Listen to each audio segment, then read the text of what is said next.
Turkiya prezidentligiga nomzod, korrupsiyada gumonlanib hibsga olingan Akrom Imomoğlu mamlakatning eng mashhur siyosatchilaridan biri bo'lib qolyapti. Imomoğlu 54 yoshda. U muxolifatdagi Cumhuriyet Xalq partiyasida yetakchi shaxs. Shuningdek, Istanbul meri. Anchadan beri Turkiya prezidenti Rajab Toyyib Erdo'g'anning asosiy raqiblaridan biri. U o'tgan yili Erdo'g'an va uning hukumatdagi Adolat va taraqqiyot partiyasini dog'da qoldirib, Istanbul merligi uchun saylovda ikkinchi bor g'alaba qozongan. Istanbul Turkiyadagi eng yirik shahar. Unda 15 milliondan ortiq aholi istiqomat qiladi. Imomoğlu 2024-yil saylovlarigacha ham bu shaharni 5 yildan beri boshqarib kelayotgandi. Turkiyadagi ko'plab siyosiy sharhlovchilar uning takroriy g'alabasini Erdo'g'anning tarixdagi eng yomon mag'lubiyati deb atashgandi. Imomoğlu 19 mart chorshanba kuni korrupsiya va terrorchilikka sheriklikda ayblanib qo'lga olindi. U Cumhuriyet Xalq partiyasining 2028-yilgi saylovlarda prezidentlikka nomzod sifatida ko'rsatilishi primaries arafasida uning uyiga politsiyachilar borishdi. Imomoğluning olib ketilishi va keyin qamoqda qoldirilishi bu ssenariyni shubha ostiga qo'ydi. Bu voqea Turkiyada 10 minglab kishilar ishtirokidagi norozilik namoyishlarini keltirib chiqardi. Bu so'nggi 10 yil ichidagi eng yirik namoyishlar bo'lyapti. Istanbul, Anqara va Izmir kabi eng yirik shaharlarda namoyishlar bir necha kundan beri davom etmoqda. Xavfsizlik kuchlari ularga ko'zdan yosh oqizuvchi gaz va rezina o'qlar qo'llagan holatlar ham bo'ldi. Turkiya Ichki ishlar vazirligi ma'lumotlariga ko'ra, shu kunlar davomida politsiya 1400 dan ortiq kishini hibsga olgan. Qamoqdagi mer o'ziga qo'yilgan ayblovlarni siyosiy, hibsga olinishini esa Turkiya demokratiyasi uchun qora dog' deb atadi. U X ijtimoiy tarmog'i orqali hamyurtlarini qarshilik ko'rsatishga chaqirib shunday yozdi: Sizlarning qo'llab-quvvatlashingiz bilan biz bu to'ntarishni to'xtatamiz va keyin buni qilganlarga eshikni ko'rsatamiz. Yuz minglab turklar uning chaqirig'iga javob berdi. Internetda ular o'z yetakchisiga murojaat qilmoqda. Biz seni prezident qilamiz. Siyosatchi shuningdek qamoqdan turib Erdo'g'anga xabar yo'lladi. Baribir sen yutqazasan. Biz o'zaro halolligimiz, jasoratimiz, kamtarligimiz va tabassumimiz bilan seni mag'lubiyatga uchratamiz.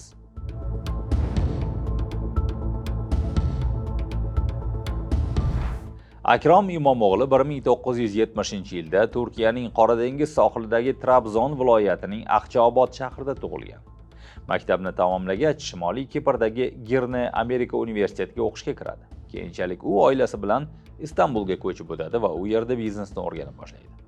Universitetni tamomlagach, qurilish sohasida ishlab, oilaviy qurilish kompaniyasi Imomoğlu inshoot bilan shug'ullangan va kofte, turk frikadelkalariga ixtisoslashgan restoran egasi bo'lgan. Shimoliy Kiprdagi kollejda o'qigan yillarida Imomoğlu yarim professional sifatida Turk Ochag'i Limassol futbol klubida o'ynagan. Sportning shu turiga mukkasidan ketgan. Turkiyada futbolga bo'lgan muhabbat siyosatga kirishga qaror qilganida unga qo'l keladi. Rajab Toyyib Erdo'g'an ham yoshligida futbol o'ynagan. Oilasining konservativ o'ng markazchi qarashlariga qaramay, Imomoğlu universitetda o'qiyotganda sotsial-demokratik qadriyatlarni qabul qilganini aytadi. U o'z siyosiy faoliyatini 40 yoshga yaqinlashganda boshlagan. 2008-yilda Imomoğlu Cumhuriyet Xalq partiyasiga a'zo bo'ladi va 2009-yilda Istanbulning asosan o'rta sinf vakillari istiqomat qiladigan va o'sha paytga kelib oilasi joylashgan Beylikduzi tumanidagi partiya yacheykasiga rahbarlik qildi. 4 yil o'tgach, u JXPdan nomzodi ko'rsatilgan holda saylovlarda g'alaba qozondi va bu tumanga rahbarlik qildi. Shu bilan birga u 2019-yilga qadar taniqli siyosatchi emasdi. Erdo'g'anni dog'da qoldirib, Turkiyaning eng yirik shahri meri lavozimiga saylanish esa Imomoğluga osonlikcha nasib qilmagan. 2019-yili Imomoğlu ilk bor Istanbul shahar hokimligiga nomzodini qo'yadi. O'z vaqtida Erdo'g'an ham aynan shu shahardan o'z siyosiy faoliyatini boshlagan edi. U birinchi turda 13 ming ovoz farqi bilan g'alaba qozonadi. Biroq Erdo'g'anning partiyasi, Adolat va taraqqiyot partiyasi qoidabuzarliklar bo'lganini vaj qilib, natijalarni shubha ostiga qo'yadi va qayta ovoz berishni tashkil qiladi. Bu jarayondagi sud muhokamalaridan birida odamlar orasidagi bolakay Imomoğlu tomon qichqirib shunday dedi: "Hammasi yaxshi bo'ladi." Siyosatchi bu iborani o'zining saylov shioriga aylantirdi va takroriy saylovlar e'lon qilingandan so'ng mitingda o'z tarafdorlariga murojaat qilib, pidjak va galstukni yechib tashlab, yenglarini shimarib, ularni yangi g'alabaga bor kuch-g'ayratni qaratishga chaqiradi va shunday deydi: hammasi yaxshi bo'ladi. Imomoğlu uchun o'shanda haqiqatan ham hammasi yaxshi yakunlangan.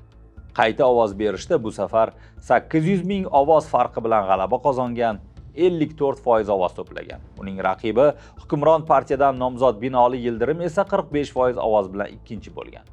Prezident Erdo'g'an uchun bu juda katta zarba bo'ldi. 2024-yilda ham Istanbul meri saylovida Imomoğlu ikkinchi marta Erdo'g'anchilarni ortda qoldirgan.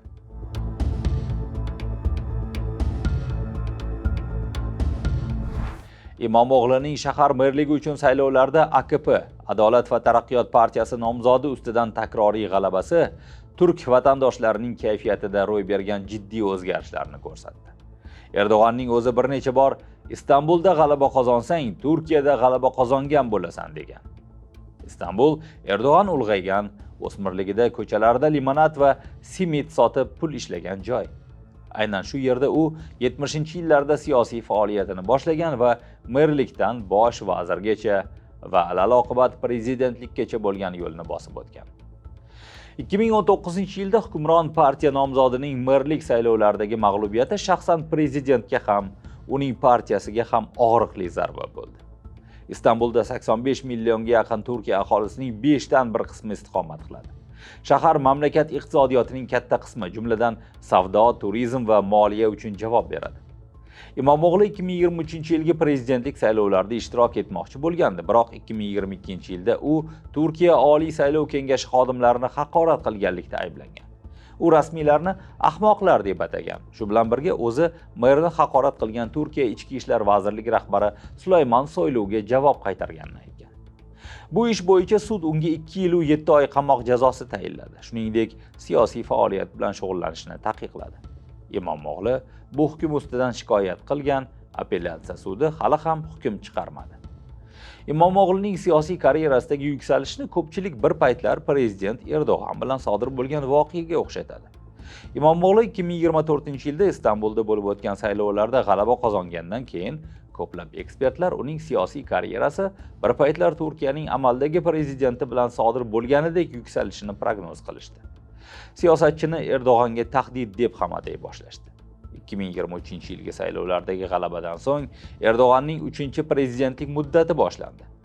Konstitutsiyaga ko'ra, u 2028-yilda prezidentlikka nomzodini qo'ya olmasligi kerak.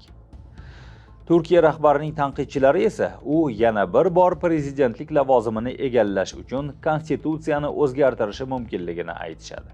Keyingi saylovlar 2028-yilga belgilangan bo'lsa-da, prezidentlik saylovlari ertaroq o'tkazilishi ehtimoli yo'q emas.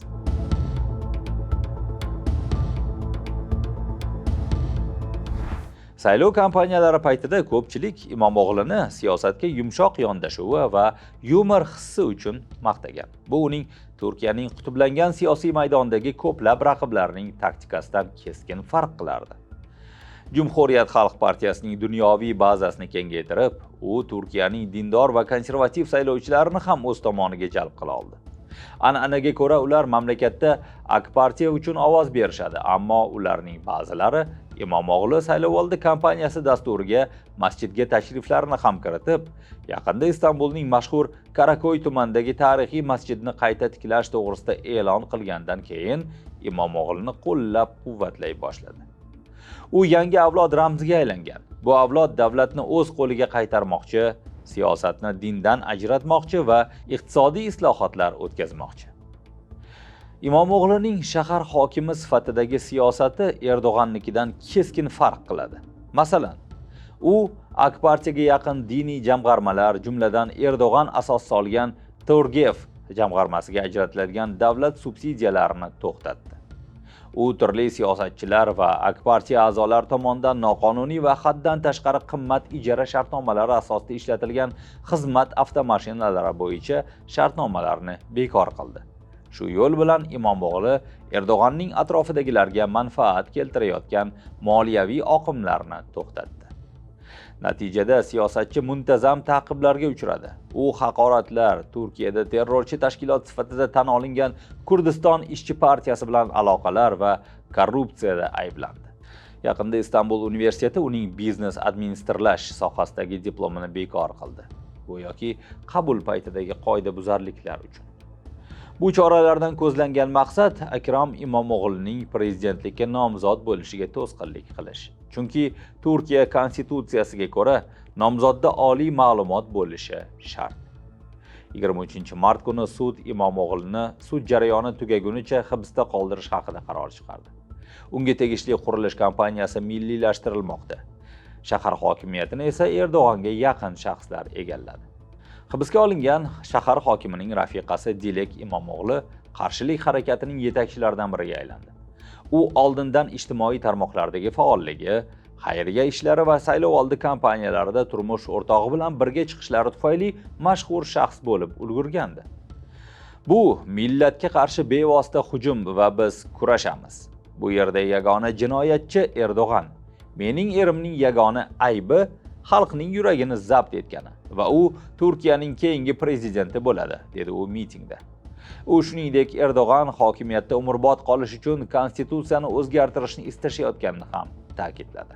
23-mart yakshanba kuni Cumhuriyet Xalq partiyasi prezidentlikka nomzod uchun ramziy ovoz berdi. Unda 15 million kishi ishtirok etdi. Ulardan 13 millioni birdamlik belgisi sifatida Imomoğlu'ni qo'llab-quvvatladi, dedi partiya raisi Ozgur O'zel.